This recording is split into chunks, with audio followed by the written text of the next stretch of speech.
In the video today, we're going to be discussing partial fraction decomposition, section 7.4. Our goal is going to be to integrate any function that is rational by writing it as a sum of simpler ones, aka partial fractions.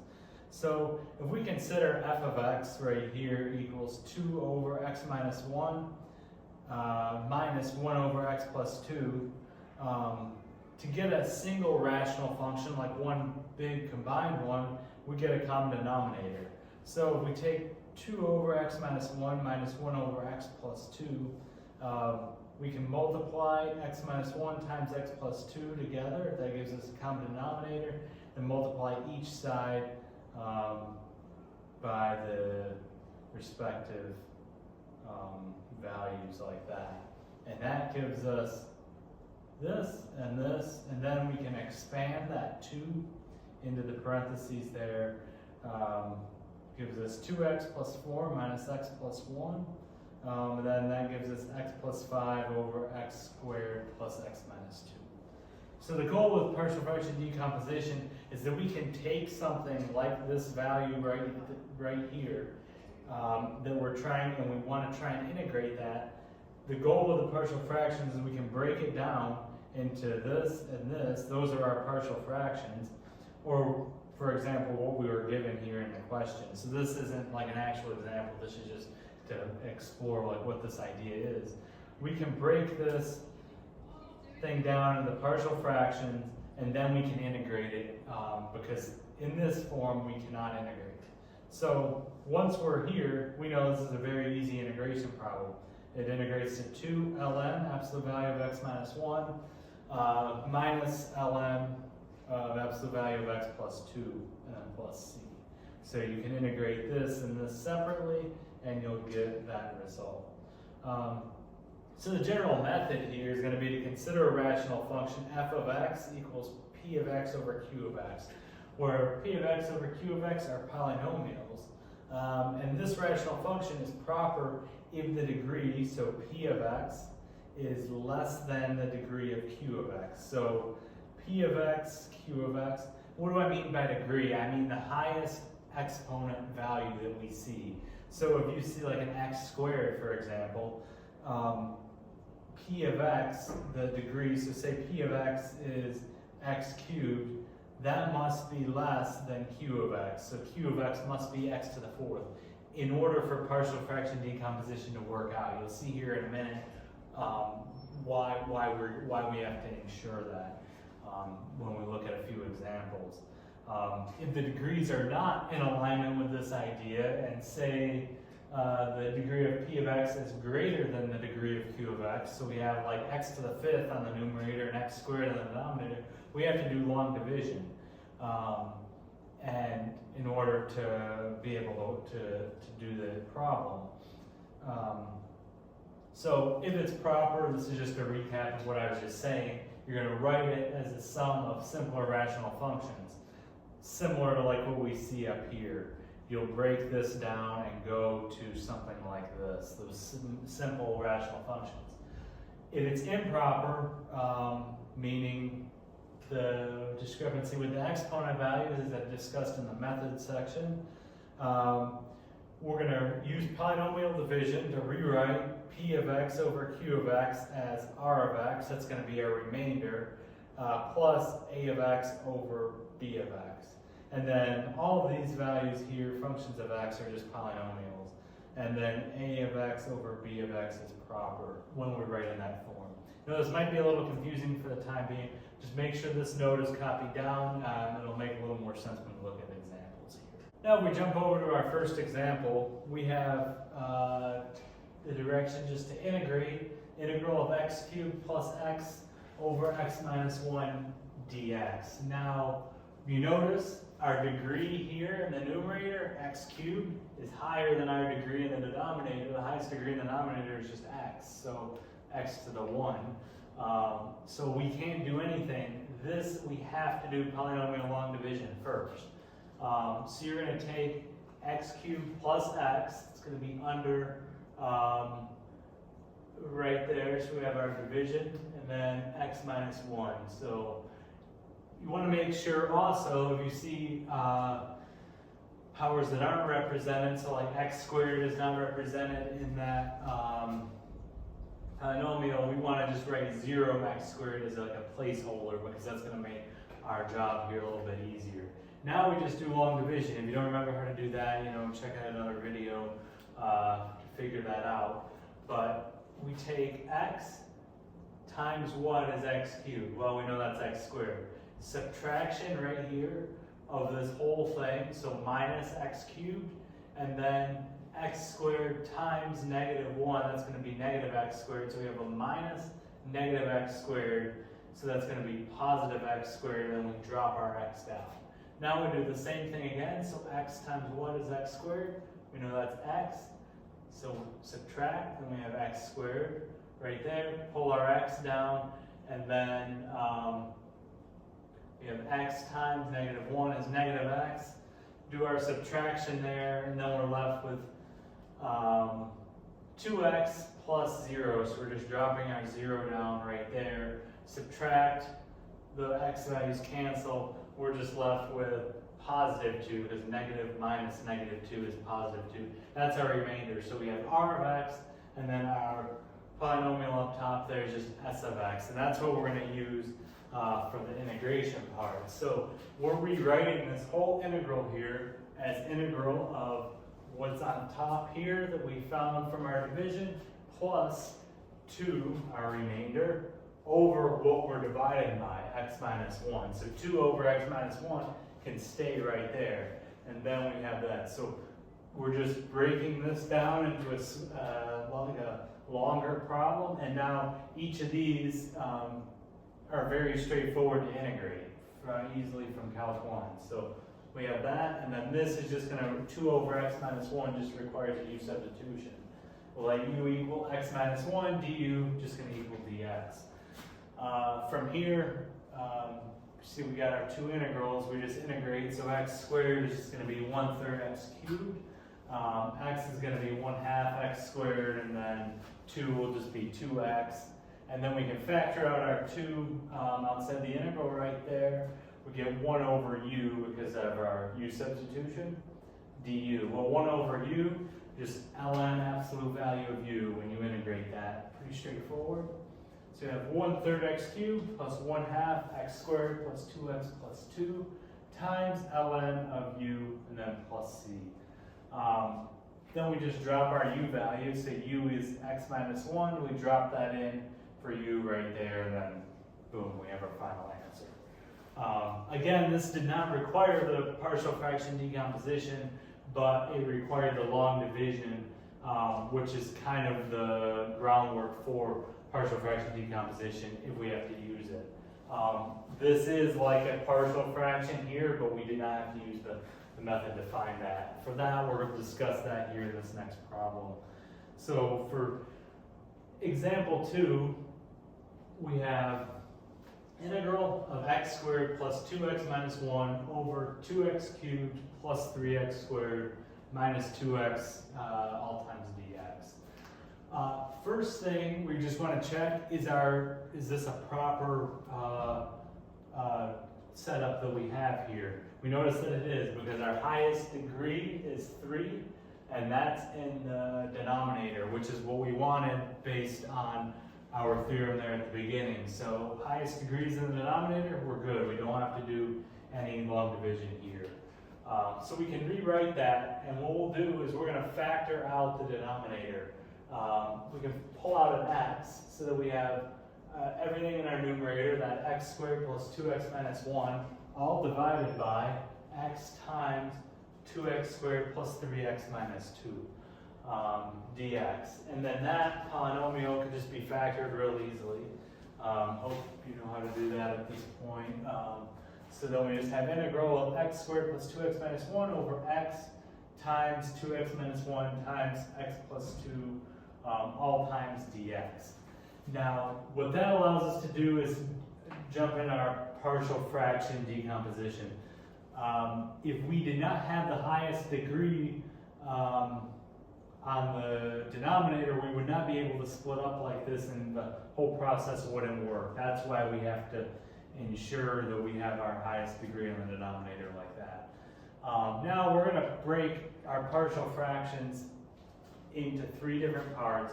We're mainly going to be focusing on what we're integrating here. So we're going to forget about the whole integral for a minute and just focus on that whole fraction thing we have in here. We'll bring that over and write it right there. We'll just forget about the whole integral for a moment and we'll do the partial fraction decomp. So also forget about the numerator here for a minute, and we'll rewrite this whole thing as a, b, and c over 3 different respective parts. We see here at the bottom we're bound by multiplication, so x times 2x minus 1 times x plus 2.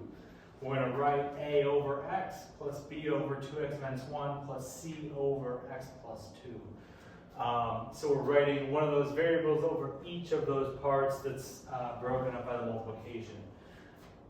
From there, we want to multiply through by the denominator so we get rid of those fractions and we have like a nice line to work with.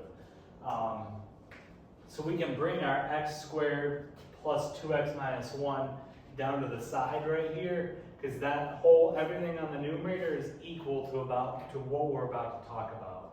So we'll drop that down. I didn't rewrite it just for the room, so just star is represented by everything on the numerator. We didn't change anything there. And then to get rid of these fractions, to get a out of the fraction, we multiply through the denominators. So we have a times 2x minus 1 times x plus 2. So you notice that's by those 2 denominators. Plus b times x, so that's that denominator, and then times x plus 2, which is that denominator.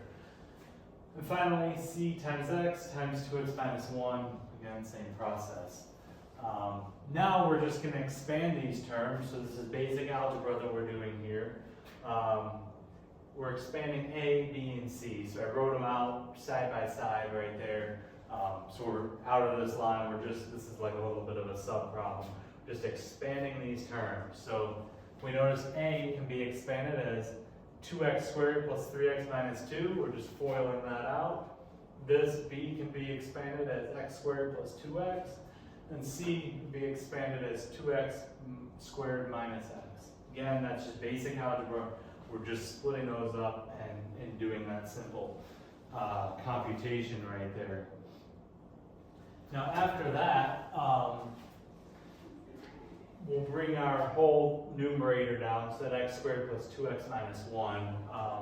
And that's going to be equal to everything we just computed there where we expanded. So a times 2x squared plus 3x minus 2 plus b times x squared plus 2x plus c times 2x squared minus x. So we have that whole long equality chain. Now that we're at this point, we're going to relate our powers. So if you notice, we have an x squared here, we have an x squared there. We have an x here, we have an x here. We have a coefficient here, we have a coefficient there. Same holds true for these parts here, except we don't have the coefficients. So that's kind of the whole power behind this process of partial fraction decomposition that we're doing, is we're relating all these things together. So we can relate that x squared to 2a, the coefficient there, 2a. The coefficient of our x squared value is 2, and then times the a. Plus b, we notice our coefficient is 1, and plus 2c, so our coefficient is 2 right there. Okay, now our 2x term, 2x can be related to 3a, because we have a 3x there, and then 2b, and then negative 1c, so that's related right there. And our constant of negative 1 can just be related to negative 2a right there. We don't have constants in b or c. From here, we're just going to bring down the coefficient from our numerator. So our 1, our 2, and our negative 1. We brought those down right there. That's just our coefficients from our numerator. Set them equal in that equality chain. Now we just have to solve this whole system. So if you're familiar with linear algebra, we're solving a system for variables a, b, and c. That's all this is going on. So think of this as if you wanted to think about it as a matrix or whatever. So 1, 2, negative 1's our answer, and then we want to solve for A, B, and C. Well, A is pretty easy to solve for. A just equals 1/2, and then we know 1 equals 1 plus B plus 2C. We can rewrite that as 0 equals B plus 2C. So B equals negative 2C.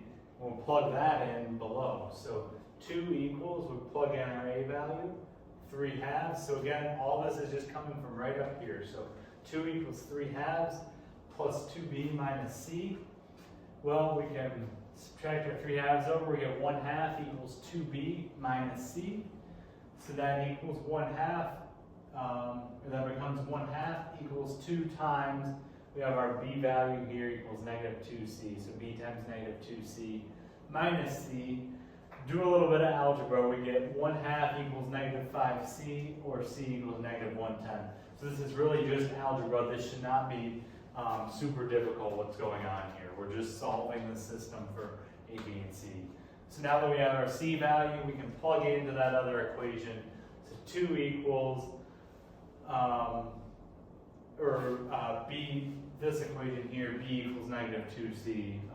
We're just plug in our C value and then we'll get B.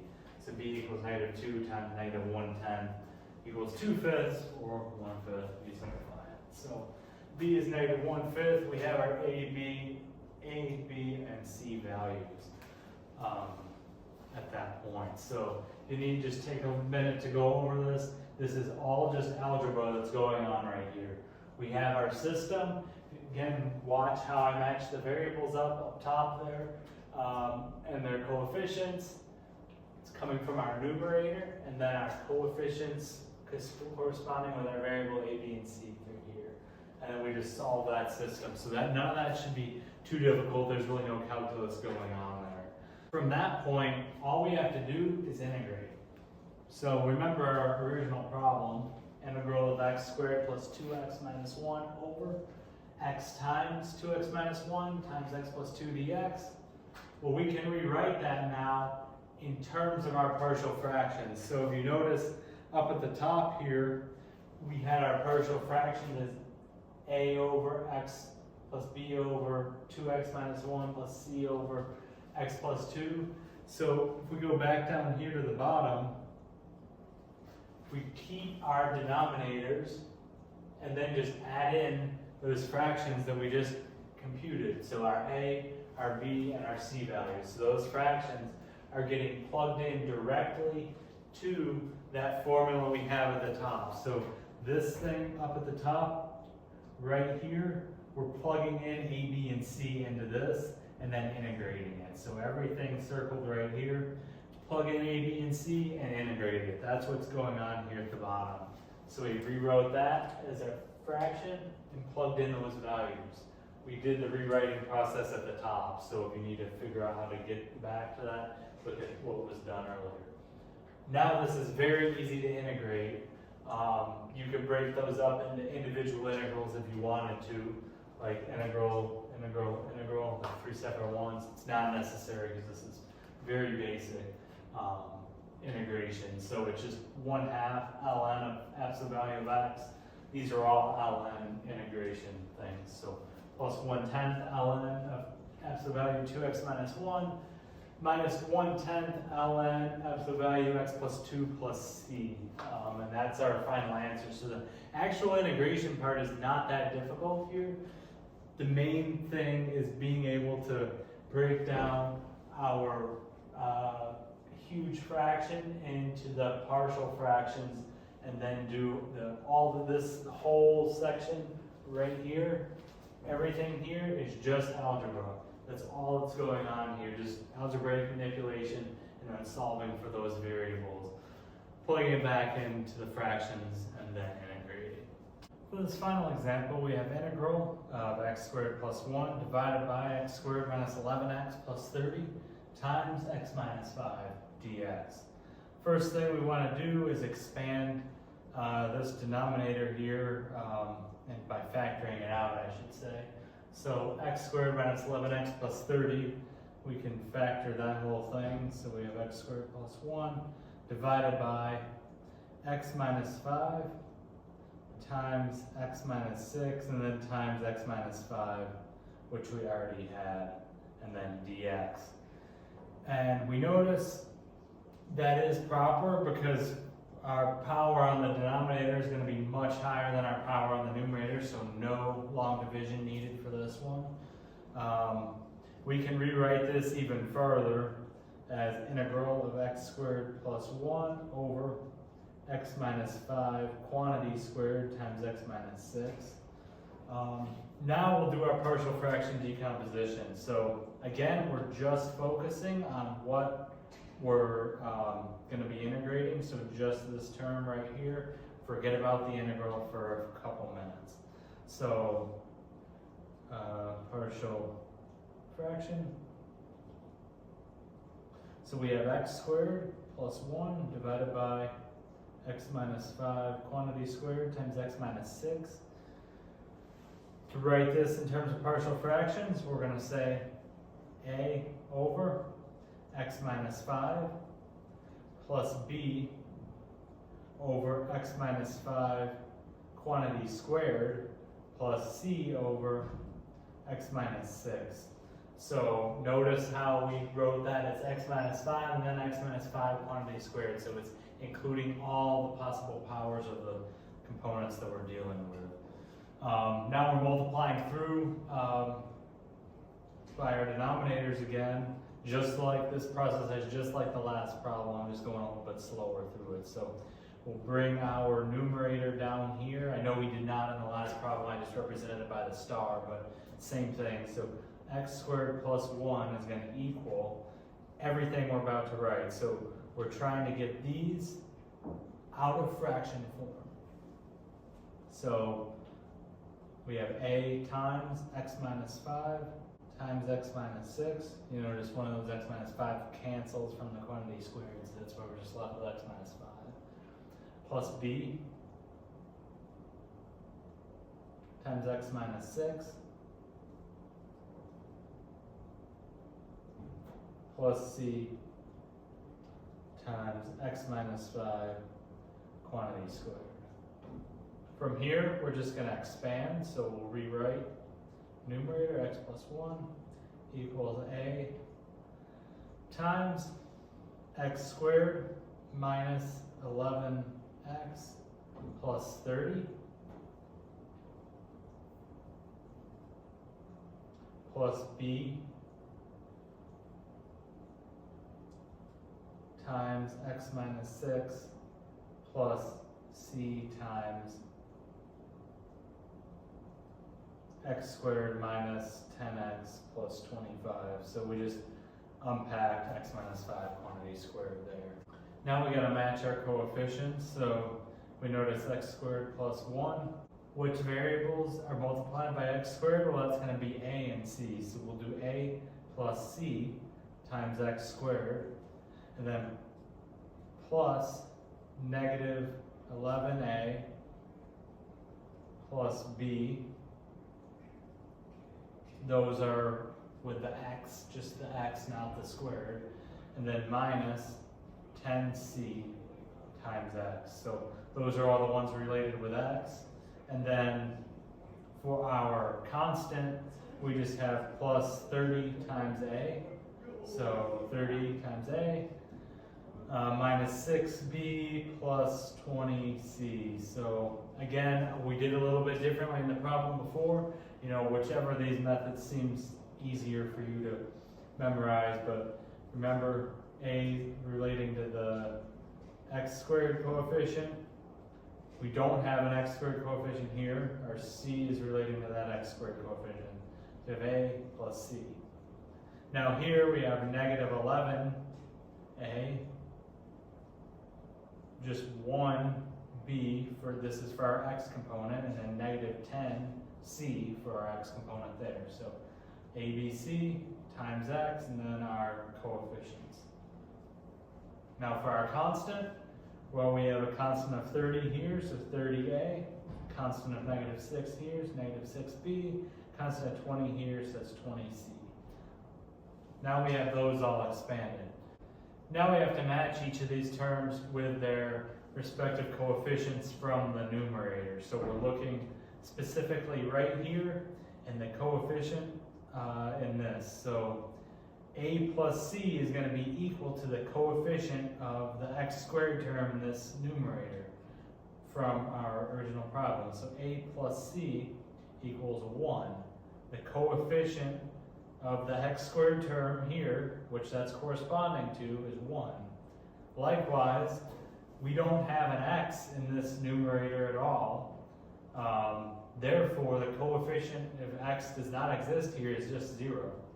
Therefore, negative 11a plus b minus 10c is going to equal 0. And finally, our constant is just 1 right there. So all that is going to be equal to 1. So we have 30a minus 6b plus 20c equals 1.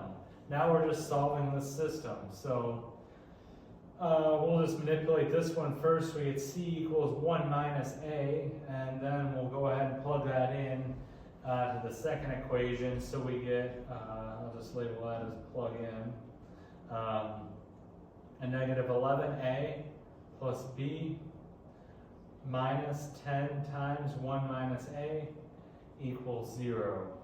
So that will give us negative 11a plus b minus 10 plus 10a equals 0. And then after simplifying this, we have b equals a plus 10. That's our b value. Now we'll plug that in. Plug in below. Again, it's just a lot of algebraic manipulation going on here. Now we have 30a minus 6 times a plus 10 plus 25 times 1 minus a. And I believe I made a mistake up above when we were doing the computation. This should be 25, this component here with the c. Again, that is expanded. I wrote 20. That should be 25 instead. So just correct that in your note. Okay, so we have 30a minus 6 times a plus 10 plus 25 times 1 minus a. That whole thing equals 1. And we'll go ahead and simplify this down. It's just algebra. So we have 30a minus 6a minus 60 plus 25 minus 25a equals 1. And then this whole thing is going to simplify down to a equals negative 36. So there's our a component. Then we'll plug in for c. So then we notice our c is up top there. We can plug in for c. So c equals 1 plus 36 equals 37. So c equals 37. There's our c component. Now we just need our b component. So b equals negative 36 plus 10. It's going to be negative 26. So b equals negative 26. All right, so we have negative 36, and then positive 37, and then negative 26 for all our partial fraction values. Now we're just integrating. And this shouldn't be too difficult here.